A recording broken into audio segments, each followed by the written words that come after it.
ಆಕಾಶವಾಣಿ ಕೌಶಲ್ಯ ಕರ್ನಾಟಕ ಸರಣಿ ಕಾರ್ಯಕ್ರಮ.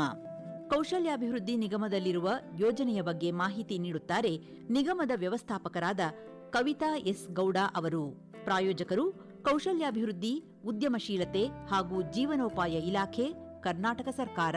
ಕೌಶಲ್ಯಾಭಿವೃದ್ಧಿ, ಉದ್ಯಮಶೀಲತೆ ಮತ್ತು ಜೀವನೋಪಾಯ ಇಲಾಖೆಯ ಕಾರ್ಯದರ್ಶಿ ಇರುವ ನಾನು ಸೆಲ್ವಕುಮಾರ್ ನಿಮ್ಮಲ್ಲಿ ಕೋರಿಕೊಳ್ಳುವುದೇನೆಂದರೆ, ಕೌಶಲ್ಯಾಭಿವೃದ್ಧಿ ಇಲಾಖೆಯಿಂದ ನಾವು ನಡೆಸಲಾಗುತ್ತಿರುವ ಪ್ರಧಾನಮಂತ್ರಿ ಕೌಶಲ್ಯ ವಿಕಾಸ ಯೋಜನೆ ಮತ್ತು ಮುಖ್ಯಮಂತ್ರಿಗಳ ಕೌಶಲ್ಯ ಕರ್ನಾಟಕ ಯೋಜನೆಗಳನ್ನು ಫಲಾನುಭವಿಗಳಾಗಿ ತಾವುಗಳು ಭಾಗವಹಿಸಬೇಕಂತ ನಮ್ಮ ನಿರೀಕ್ಷೆ. ತಾವುಗಳು ಕೂಡ ಈಗ ಕೋವಿಡ್-19 ನಂತರದ ದಿನಗಳಲ್ಲಿ ಏನು ಹೊಸದಾಗಿ ಉದ್ಯೋಗ ಸೃಷ್ಟಿ ಆಗ್ತಾ ಇದೆ, ಅದಕ್ಕೆ ನಾವು ನೀಡುವ ತರಬೇತಿಗಳಲ್ಲಿ ಭಾಗವಹಿಸಿದರೆ ನಿಮ್ಮ ಬದುಕು ಒಳ್ಳೆಯದಾಗಬಹುದು ಅಂತ ನಮ್ಮ ನಿರೀಕ್ಷೆ. ನಿಮಗೆ ಉದ್ಯೋಗಾವಕಾಶ ಸಿಗುವ ಕಾರ್ಯಕ್ರಮಗಳನ್ನೇ ಹಮ್ಮಿಕೊಂಡಿದ್ದೇವೆ. ಸೌಲಭ್ಯವನ್ನು ನೀವು ಪಡೆದುಕೊಂಡು ಎಲ್ಲರೂ ಕೂಡ ಅನುಕೂಲ ಪಡೆಯಿರಿ ಅಂತ ಕೋರಿಕೊಳ್ತೇನೆ. ಕೇಳುಗರೆ, ಕೌಶಲ್ಯಾಭಿವೃದ್ಧಿ ಇಲಾಖೆಯ ಕಾರ್ಯದರ್ಶಿಗಳಂತ ಡಾಕ್ಟರ್ ಎಸ್ ಸೆಲ್ವಕುಮಾರ್ ಅವರು ಹೇಳ್ತಾ ಇದ್ದಂಥ ಮಾತನ್ನು ಕೇಳ್ತಾ ಇದ್ರಿ. ಅವರು ನೀಡತಕ್ಕಂತಹ ಒಂದಿಷ್ಟು ತರಬೇತಿಗಳ ಉಪಯೋಗವನ್ನು ನೀವೆಲ್ಲ ಪಡ್ಕೋತೀರಿ ಅನ್ನೋ ಆಶಯದೊಂದಿಗೆ ಇನ್ನೊಂದು ಬಹಳ ಪ್ರಮುಖವಾದಂಥ ವಿಷಯವನ್ನು ನಿಮ್ಗೆ ಹೇಳಬೇಕು. ಬಹಳಷ್ಟು ಯುವ ಜನರು ತಾವು ವಿದೇಶದಲ್ಲಿ ನೌಕರಿಯನ್ನು ಮಾಡಬೇಕು ಅನ್ನುವಂತಹ ಆಸಕ್ತಿಯನ್ನು ಹೊಂದಿರ್ತಾರೆ. ಅಂತಹ ಅಭ್ಯರ್ಥಿಗಳಿಗಾಗಿಯೇ ಕರ್ನಾಟಕ ಸರ್ಕಾರ international migration centre of Karnataka ಎನ್ನುವಂತಹ ಒಂದು ವಿಶೇಷ ವಿಭಾಗವನ್ನು ತೆಗೆದಿದೆ. ಹೊರದೇಶಗಳಲ್ಲಿ ನಮ್ಮ ಯುವ ಜನಾಂಗಕ್ಕೆ ಉದ್ಯೋಗವನ್ನು ಕಲ್ಪಿಸುವಂತಹ ಈ ಯೋಜನೆಗೆ ಸಂಬಂಧಪಟ್ಟ ಹಾಗೆ ನಾವು ಇಂದು ಮಾತನಾಡ್ತಾ ಇದ್ದೀವಿ.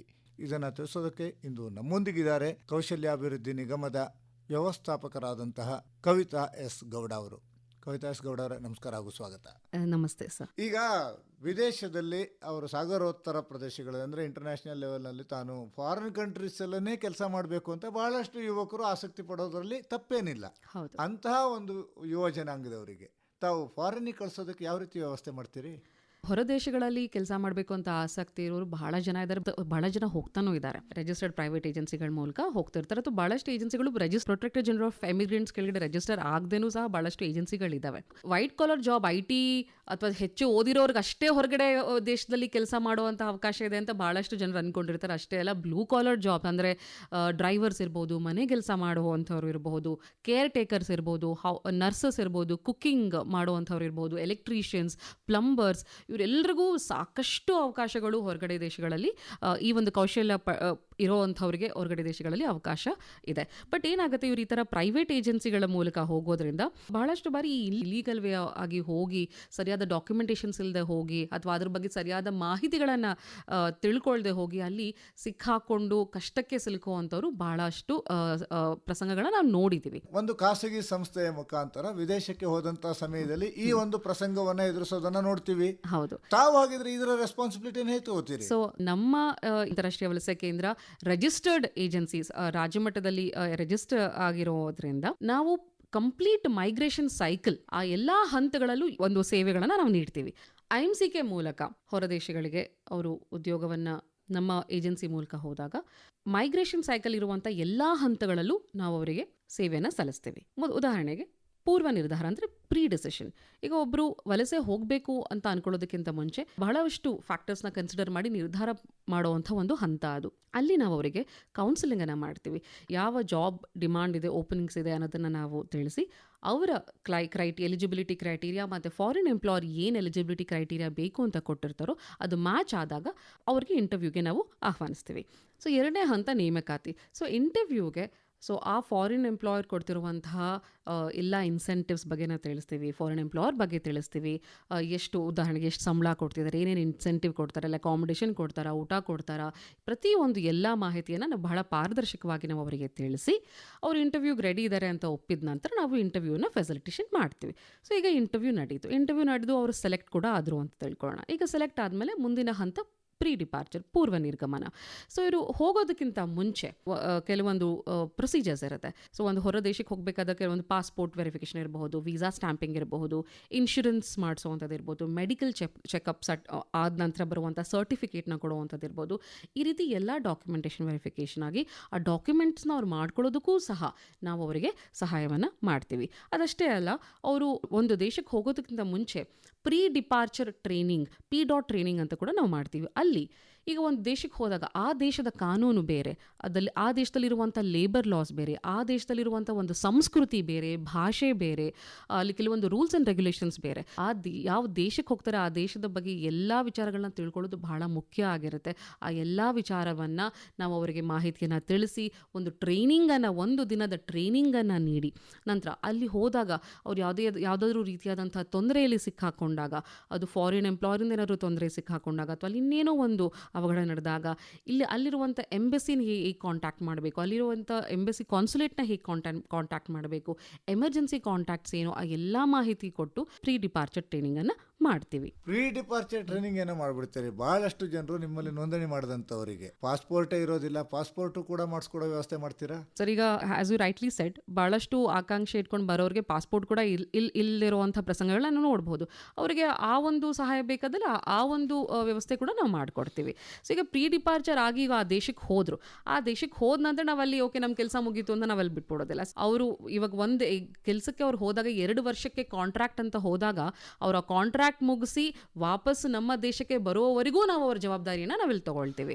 ಈಗ ಕೆಲಸ ಮಾಡಿಕೆ ಆ ಕಂಪ್ನಿ ಜಾಯ್ನ್ ಆದರು, ಅಲ್ಲಿ ಹೋದಾಗಲೂ ಅಷ್ಟೇ ಅವರು ಹೋದ ನಂತರ ಅವರು ಕಂಪ್ನಿ ಜಾಯ್ನ್ ಆದ್ರ, ಅದಾಗಿದ ನಂತರ ಅವ್ರು ಅಲ್ಲಿ ಕಂಪ್ನಿಲಿ ಏನಾದ್ರು ತೊಂದರೆ ಆಗ್ತಿದ್ಯಾ ಅದನ್ನು ಕೂಡ ನಾವು ಫಾಲೋ ಅಪ್ ಮಾಡ್ತಿರ್ತೀವಿ. ಮತ್ತು ಅಲ್ಲಿ ಅವರಿಗೆ ಕೆಲವೊಂದು ವೆಲ್ಫೇರ್ ಫಂಡ್ಸ್ ಸಿಗುವಂಥದ್ದು, ಈ ವೆಲ್ಫೇರ್ ಫಂಡ್ ಸಿಗುವಂಥದ್ದು ಇವನ್ನೆಲ್ಲವನ್ನ ಮಾಡ್ತೀರಿ. ಆದರೆ ಬಹಳಷ್ಟು ಸಂದರ್ಭಗಳಲ್ಲಿ ವಿದೇಶಕ್ಕೆ ಹೋದಂಥ ಸಮಯದಲ್ಲಿ ಸಂಕಷ್ಟಕ್ಕೆ ಸಿಲುಕಿರೋರನ್ನ ನೋಡ್ತೀವಿ. ಅಂಥವರಿಗಾಗಿ ತಾವು ಏನು ಮಾಡ್ತಾ ಇದ್ದೀರಿ?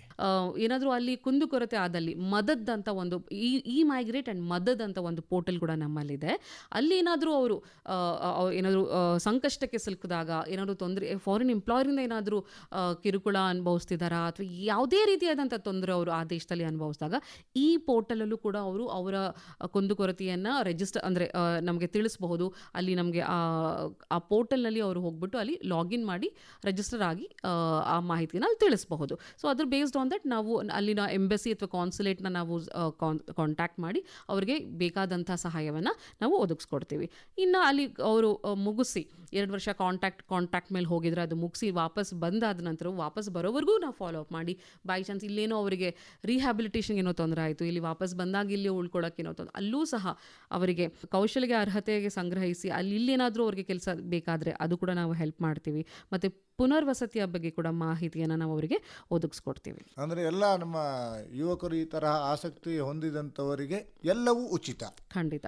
ಅವರಿಗೆ ಯಾವುದೇ ರೀತಿಯಲ್ಲಿ ಹಣ ಕೊಟ್ಟು ತಾನು ಫಾರಿನ್ನಿಗೆ ಹೋಗಬೇಕು. ಯಾಕೆಂತಂದರೆ ಇದು ಇತ್ತೀಚಿನ ದಿನದಲ್ಲಿ ಬಹಳಷ್ಟು ಪ್ರೈವೇಟ್ ಏಜೆನ್ಸಿಗಳು ಹಣವನ್ನು ಪಡೆದು ವಿದೇಶಕ್ಕೂ ಕಳಿಸಿದ್ದೇನೆ, ಮೋಸ ಮಾಡಿದಂತಹ ಉದಾಹರಣೆಗಳು ಬಹಳಷ್ಟು ಇದೆ.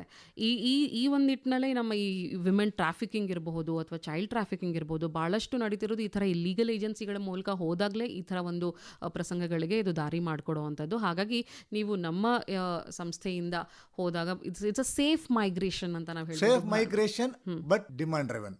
ಅಬ್ಸಲ್ಯೂಟ್ಲಿ. ಇದು ನಮಗೆ ಫಾರಿನ್ ಎಂಪ್ಲಾಯರ್ಸಿಂದ ನಾವು ಡಿಮಾಂಡ್ ಬಂದ ನಂತರನೇ ನಾವು ನಮ್ಮ IMCK ಪೋರ್ಟಲ್ನಲ್ಲಿ ನಾವು ಅದರ ಅಡ್ವರ್ಟೈಸ್ಮೆಂಟ್ ಕೂಡ ನಾವು ಕೊಡುವಂಥದ್ದು. ಹಾಗಿದ್ರೆ ಈಗ IMCK ಕಾರ್ಯಕ್ರಮದ ಅಡಿಯಲ್ಲಿ ತಾವು ಬಹಳಷ್ಟು ಜನರನ್ನು ವಿದೇಶಕ್ಕೆ ಕಳಿಸುವಂತಹ ಒಂದು ತರಬೇತಿಯನ್ನು ಕೊಡ್ತೀರಿ ಅಂತಂದ್ರೆ, ಈಗ ಅಟ್ ಪ್ರೆಸೆಂಟ್ ಯಾವ್ಯಾವ ರೀತಿ ತರಬೇತಿ ನಡೆಸ್ತಾ ಇದೆ? ಸೊ ಈಗ ಪ್ರೆಸೆಂಟ್ ಆಗಿ ಈಗ ನಮಗೆ ನರ್ಸ್ಗಳಿಗೆ UK ಇಂದ ಭಾಳಷ್ಟು ಡಿಮಾಂಡ್ ಬಂದಿದೆ. ಈಗ UK ನಲ್ಲಿ ನಾವು ನರ್ಸ್ ಆಗಿ ಕೆಲಸ ಮಾಡಬೇಕು ಅನ್ನೋದಾದರೆ ಒಂದು ಐಲ್ಸ್ ಅಂತ ಒಂದು ಎಕ್ಸಾಮ್ ಬರೀಬೇಕಾಗತ್ತೆ, IELTS ಅಂತ. ಅದು ಬ್ರಿಟಿಷ್ ಕೌನ್ಸಿಲಿಂದ ನಡೆಸೋವಂಥ ಒಂದು ಎಕ್ಸಾಮು. ಅದು ಇಂಗ್ಲೀಷಲ್ಲಿ ಆಪ್ಟಿಟ್ಯೂಡ್ ಆ ಥರ ಒಂದು 2 ಪೇಪರ್ ಇರುತ್ತೆ. ಆ ಎಕ್ಸಾಮ್ ಕ್ರ್ಯಾಕ್ ಮಾಡಿದ್ರೆ ಮಾತ್ರ ಯಾವುದೇ ನರ್ಸ್ ಎಕ್ಸ್ಪೀರಿಯನ್ಸ್ ಇದ್ರೂ ಸಹ ಅವರು ಯುನೈಟೆಡ್ ಕಿಂಗ್ಡಮ್ನಲ್ಲಿ ಹೋಗಿ ಕೆಲಸ ಮಾಡಲಿಕ್ಕೆ ಅವಕಾಶ ಸಿಗುವಂಥದ್ದು. ಸೊ ಅಲ್ಲಿ ಹೋದರೆ 1.5 ಇಂದ 2 ಲಕ್ಷ ಪ್ರತಿ ತಿಂಗಳು ಅವರಿಗೆ ಸಂಬಳ ಸಿಗುವಂಥ ಅವಕಾಶ ಸಾಧ್ಯತೆ ಅವರಿಗೆ ಅಲ್ಲಿದೆ. ಈಗ 60 ಜನಕ್ಕೆ ಪ್ರಸ್ತುತ ನಮ್ಮ ರಾಜ್ಯ ಸರ್ಕಾರದಲ್ಲಿ ನಮ್ಮ ಇಲಾಖೆ ವತಿಯಿಂದ ಸಂಪೂರ್ಣವಾಗಿ ಉಚಿತವಾಗಿ ನಾವು ISDC international skill development corporation ಅನ್ನೋ ಒಂದು ಸಂಸ್ಥೆ ಜೊತೆ ಕೊಲಾಬರೇಟ್ ಆಗಿ ಅಲ್ಲಿ ನಾವು ಸಂಪೂರ್ಣವಾಗಿ ಈ ಐಲ್ಸ್ ಟ್ರೈನಿಂಗನ್ನು ಉಚಿತವಾಗಿ ತರಬೇತಿಯನ್ನು ನೀಡ್ತಾ ಇದ್ದೀವಿ. ಸೊ ಇದು ಒಂದು 2 ತಿಂಗಳ ಕಾಲ ಟ್ರೈನಿಂಗ್ ಆಗುತ್ತೆ. ಈ ಒಂದು ಟ್ರೈನಿಂಗ್ ನಂತರ ಅವರೇ ಎಕ್ಸಾಮ್ ಕೂಡ ಕಂಡಕ್ಟ್ ಮಾಡಿ ಅಲ್ಲಿ ಕ್ಲಿಯರ್ ಆದಂಥ ಅಭ್ಯರ್ಥಿಗಳಿಗೆ ನಾವು UK ಇರೋ ಹಾಸ್ಪಿಟಲ್ಸ್ಗಳಿಗೆ ಅವ್ರಿಗೆ ಮೈಗ್ರೇಷನ್ಗೆ ನಾವು ಹೆಲ್ಪ್ ಮಾಡ್ತೀವಿ. ಮಾಡ್ತೀವಿ. ಇದು ಒಂದು. ಎರಡನೇದಾಗಿ ಹೌಸ್ ಮೇಡ್ ಡಿಮಾಂಡ್ ಬಂದಿದೆ ಸರ್. ಅಂದ್ರೆ ಮನೆ ಕೆಲಸ ಮಾಡುವಂಥವರಿಗೆ ಕುವೈತ್ನಲ್ಲಿ ಬಹಳಷ್ಟು ಡಿಮಾಂಡ್ ನಮಗಿದೆ. ಸೊ ಈಗ ಹೌಸ್ ಮೇಡ್ ಆಗಿ ಮಹಿಳೆಯರು ಹೊರದೇಶಕ್ಕೆ ಹೋಗಬೇಕು ಅಂದ್ರೆ ಅದು ಅವ್ರು ಯಾವುದೇ ರೀತಿಯಾದಂಥ ಪ್ರೈವೇಟ್ ಏಜೆನ್ಸಿ ಮೂಲಕ ಹೋಗ್ಲಿಕ್ಕೆ ಅವಕಾಶ ಇಲ್ಲ. ಹೌಸ್ ಮೇಡ್ಸ್ ಮಹಿಳೆಯರು ಹೊರದೇಶಕ್ಕೆ ಹೋಗ್ಬೇಕಂದ್ರೆ ಕರ್ನಾಟಕ ರಾಜ್ಯದ ನಮ್ಮ ಏಜೆನ್ಸಿ ಮೂಲಕ ಹೋಗ್ಲಿಕ್ಕೆ ಮಾತ್ರ ಅವರಿಗೆ ಅವಕಾಶ ಇರುವಂಥದ್ದು. ಸೊ ಅದು ಕೂಡ ನಾವು ಒಂದು ರೆಕ್ರೂಟ್ಮೆಂಟ್ ನಡೆಸ್ತಾ ಇದ್ದೀವಿ. ಅದಷ್ಟೇ ಅಲ್ಲ, ಈಗ ನಮಗೆ ಜಪಾನಿಂದ ಕೂಡ ಆಲ್ಮೋಸ್ಟ್ ಒಂದು 60,000 ಜನಕ್ಕೆ ನಮ್ಮ ಭಾರತೀಯರಿಗೆ ಉದ್ಯೋಗ ಅವಕಾಶ ಕೊಡ್ತೀವಿ ಅಂತ ಒಂದು MOU ಕೂಡ ಆಗಿದೆ.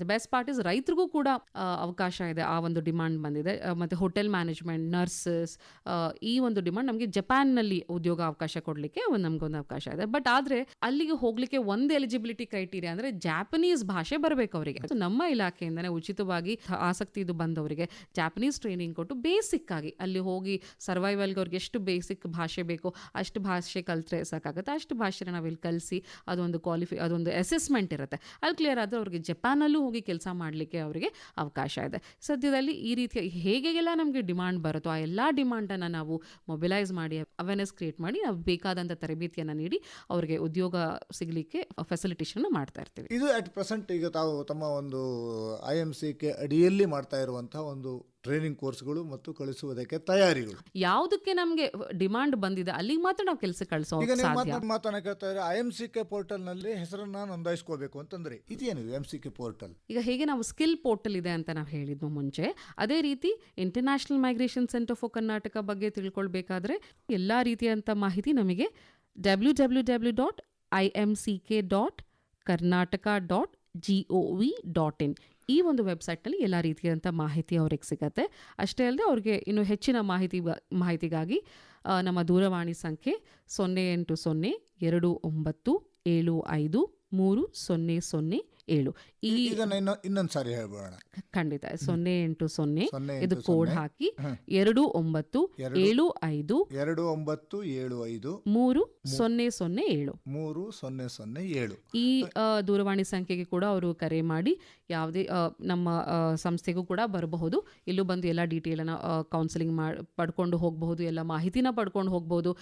ಈ ದೂರವಾಣಿ ಸಂಖ್ಯೆ ಕೂಡ ಕರೆ ಮಾಡಿ ಎಲ್ಲ ರೀತಿಯಾದ ಮಾಹಿತಿಯನ್ನು ಅವ್ರು ಪಡ್ಕೋಬಹುದು. ಈ ಒಂದು ದೂರವಾಣಿ ಸಂಖ್ಯೆ ಫೋನ್ ಮಾಡಿನೂ ಕೂಡ ಕರೆ ಮಾಡಿ ನೋಡಬಹುದು. ಹಾಗೇನೆ ನಿಮ್ಮ ಒಂದು IMCK portal, international migration centre of Karnataka, international migration centre for Karnataka, ಈ ಒಂದು ಪೋರ್ಟಲ್ಗೆ ಹೋದ್ರೆ IMCK ಪ್ರೋಗ್ರಾಮ್ ಅಡಿಯಲ್ಲಿ ಏನೇನಿದೆ ಇವನ್ನೆಲ್ಲವನ್ನ ತಿಳ್ಕೊಳ್ಳೋದಕ್ಕೆ ಸಾಧ್ಯ. ಖಂಡಿತ. ಸೊ ನಮ್ಮ ಎಲ್ಲ ಡಿಸ್ಟ್ರಿಕ್ಟ್ ಸ್ಕಿಲ್ ಡೆವಲಪ್ಮೆಂಟ್ ಆಫೀಸಸ್ ಏನಿದೆ ಎಲ್ಲ ಜಿಲ್ಲಾ ಮಟ್ಟದಲ್ಲೇ, ಅಲ್ಲೇ ನಾವು MIC and MRC ಸೆಂಟರ್ಸ್ ಅಂತ ನಾವು ಸ್ಥಾಪನೆ ಮಾಡಿದ್ದೀವಿ, ಮೈಗ್ರೇಷನ್ ಇನ್ಫಾರ್ಮೇಷನ್ ಸೆಂಟರ್ ಅಂತ. ಸೊ ಅವರಿಗೆ IMCK ಬಗ್ಗೆ ಅಂದರೆ ಹೊರದೇಶದಲ್ಲಿರುವಂಥ ಆಪರ್ಚುನಿಟೀಸ್ ಬಗ್ಗೆ ತಿಳ್ಕೊಳ್ಬೇಕು ಅಥವಾ IMCK ಬಗ್ಗೆ ಯಾವುದೇ ರೀತಿಯಾದಂಥ ಮಾಹಿತಿ ಬೇಕು, ರಿಜಿಸ್ಟರ್ ಆಗಬೇಕು ಅಂದರೆ ಅವರು ಆ ಜಿಲ್ಲೆಯ ಕೇಂದ್ರ ಸ್ಥಾನದಲ್ಲಿರುವಂತಹ ಡಿಸ್ಟ್ರಿಕ್ಟ್ ಸ್ಕಿಲ್ ಡೆವಲಪ್ಮೆಂಟ್ ಆಫೀಸಸ್ಗೆ ಹೋಗಿ ಅವರು ಅಲ್ಲಿ ರಿಜಿಸ್ಟರ್ ಕೂಡ ಮಾಡ್ಕೋಬಹುದು. ಅವ್ರಿಗೆ ಬೆಂಗಳೂರಿಗೆ ಬರಬೇಕು ಅನ್ನೋದು ಏನಿಲ್ಲ. ಅವ್ರು ಹೇಗೆ ರಿಜಿಸ್ಟರ್ ಮಾಡ್ಕೋಬೇಕು, ತಾವು ಹೇಗೆ ಅವ್ರನ್ನ ಕಳಿಸ್ಕೊಡ್ತೀರಿ, ಇವೆಲ್ಲವೂ ಬರುತ್ತೆ. ಹೌದು. ಉದ್ಯೋಗ ಬೇಕು ಅಂತಂದ್ರೆ ಹಾಗಿದ್ರೆ 2 ಪೋರ್ಟಲ್ ಆಗ್ಬಿಡ್ತು ತಮ್ಮ ಕಡೆಯಿಂದ. ಸೊ ಇದು ಇಂಟರ್ನ್ಯಾಷನಲ್ ಅಂತಾರಾಷ್ಟ್ರೀಯ ಆಗಿರೋದ್ರಿಂದ ನಾವು ಅಂತಾರಾಷ್ಟ್ರೀಯ ಕೆಲಸಗಳಿಗೆ ಸೀಮಿತವಾಗಿ ನಾವು ಈ ಒಂದು ಪೋರ್ಟಲ್ ಅನ್ನ ಮಾಡಿದ್ದೀವಿ. ನ್ಯಾಷನಲ್ ಲೆವೆಲಲ್ಲಿ ಮತ್ತೆ ಸ್ಟೇಟ್ ಲೆವೆಲಲ್ಲಿ ಬೇಕಾಗುವಂಥ ಎಲ್ಲ ಜಾಬ್ ವೇಕೆನ್ಸಿಗಳನ್ನ ನಾವು ಸ್ಕಿಲ್ ಕನೆಕ್ಟ್ ಪೋರ್ಟಲ್ನಲ್ಲಿ ನಾವು ರಿಜಿಸ್ಟರ್ ಮಾಡ್ತೀವಿ. ಅಂದ್ರೆ ನಮ್ಮ ಯುವ ಜನಾಂಗ ಈ 2 ಪೋರ್ಟಲ್ ಅನ್ನ ವಿದೇಶದಲ್ಲಿ ಕೆಲಸ ಮಾಡೋದಕ್ಕೆ ಆಸಕ್ತಿ ಇದೆ ಅಂತಂದ್ರೆ IMCK ಪೋರ್ಟಲ್ ಹೌದು. ಇಲ್ಲ ನಾನು ಭಾರತದಲ್ಲಾಗ್ಲಿ ರಾಜ್ಯದ ಎಲ್ಲೆಡೆಯಲ್ಲೇ ಆದ್ರೂ ಕೂಡ ಉದ್ಯೋಗ ಮಾಡೋದಕ್ಕೆ ಸಿದ್ಧನಿದ್ದೀನಿ ಅಂತಂದ್ರೆ ಸ್ಕಿಲ್ ಪೋರ್ಟಲ್ ಅಲ್ಲೂ ಕೂಡ ರಿಜಿಸ್ಟರ್ ಮಾಡ್ಕೊಬಿಡ್ಬೋದು. ಖಂಡಿತ. ಈಗ ಸ್ಕಿಲ್ ಪೋರ್ಟಲ್ನಲ್ಲಿ ಉದ್ಯೋಗದಾತರು ಕೂಡ ಹೋಗಿ ರಿಜಿಸ್ಟರ್ ಮಾಡ್ಕೊಳ್ಬಹುದು, ಉದ್ಯೋಗ ಆಕಾಂಕ್ಷಿಗಳು ಕೂಡ ಈಗ ಅವರ ಬಯೋಡೇಟಾವನ್ನು ಹಾಕಬಹುದು. ಎಂಪ್ಲಾಯರ್ಸ್ ಅಲ್ಲಿರುವಂಥ ರಿಜಿಸ್ಟರ್ ಆಗಿರುವಂಥ ಕ್ಯಾಂಡಿಡೇಟ್ಸ್ನ ಡೈರೆಕ್ಟಾಗಿ ಕಾಂಟ್ಯಾಕ್ಟ್ ಮಾಡಿ ಅವರಿಗೆ ಉದ್ಯೋಗವನ್ನು ಆಫರ್ ಮಾಡಬಹುದು, ಅವರೇ ವಾಕಿನ್ ಕೂಡ ಕರ್ಕೊಳ್ಬಹುದು. ಸೊ ಹಾಗಾಗಿ ಸ್ಕಿಲ್ ಪೋರ್ಟಲ್ ಅದು ನಮ್ಮ ರಾಜ್ಯ ಮಟ್ಟದಲ್ಲಿರುವಂಥ ಎಲ್ಲ ವೇಕೆನ್ಸಿಗಳಿಗೆ ಬಹಳ ಮುಖ್ಯವಾದಂಥ ಬಹಳ ಉಪಯುಕ್ತವಾದಂಥ ಒಂದು ಪೋರ್ಟಲ್ ಅಂತ ಹೇಳ್ಬೋದು. ಇನ್ನೊಮ್ಮೆ ನಿಮ್ಮ IMCK ಪೋರ್ಟಲ್ನಲ್ಲಿ ರಿಜಿಸ್ಟರ್ ಮಾಡ್ಕೊಳ್ಳೋದಕ್ಕೆ ನಿಮ್ಮ ಒಂದು ವೆಬ್ ವಿಳಾಸವನ್ನು ಹೇಳ್ಬೋಣ. www.imck.karnataka.gov.in ಇಲ್ಲಿ ತಮ್ಮ ಹೆಸರನ್ನು ನೋಂದಾಯಿಸಿಕೊಳ್ಳಿ. ಅದೇ ರೀತಿಯಲ್ಲಿ ನಾವು kaushal.com ಅನ್ನು ಮರೆಯೋ ಹಾಗಿಲ್ಲ, ಅದೇ ರೀತಿಯಲ್ಲಿ ಸ್ಕಿಲ್ ಪೋರ್ಟಲನ್ನು ಮರೆಯೋ ಹಾಗಿಲ್ಲ. ಯುವ ಜನಾಂಗ ಈ ಎಲ್ಲದರ ಸದುಪಯೋಗವನ್ನು ಪಡ್ಕೊಳ್ಳಿ ಎನ್ನುವ ಆಶಯದೊಂದಿಗೆ ಭಾಗವಹಿಸಿ ಮಾಹಿತಿ ನೀಡಿದ್ದಕ್ಕೆ ಧನ್ಯವಾದ. ನಮಸ್ಕಾರ. ಧನ್ಯವಾದ. ಕೌಶಲ್ಯ ಕರ್ನಾಟಕ ಸರಣಿಯಲ್ಲಿ ಇದುವರೆಗೆ ಕೌಶಲ್ಯಾಭಿವೃದ್ಧಿ ನಿಗಮದಲ್ಲಿರುವ ಯೋಜನೆಯ ಬಗ್ಗೆ ಮಾಹಿತಿ ನೀಡಿದವರು ನಿಗಮದ ವ್ಯವಸ್ಥಾಪಕರಾದ ಕವಿತಾ ಎಸ್ ಗೌಡ ಅವರು. ಪ್ರಸ್ತುತಿ ಎಸ್ಆರ್ ಭಟ್. ಈ ಕಾರ್ಯಕ್ರಮದ ಪ್ರಾಯೋಜಕರು ಕೌಶಲ್ಯಾಭಿವೃದ್ಧಿ, ಉದ್ಯಮಶೀಲತೆ ಹಾಗೂ ಜೀವನೋಪಾಯ ಇಲಾಖೆ, ಕರ್ನಾಟಕ ಸರ್ಕಾರ. ಈ ಕಾರ್ಯಕ್ರಮ ಆಕಾಶವಾಣಿ ಬೆಂಗಳೂರು ಕೇಂದ್ರದ ಕೊಡುಗೆ.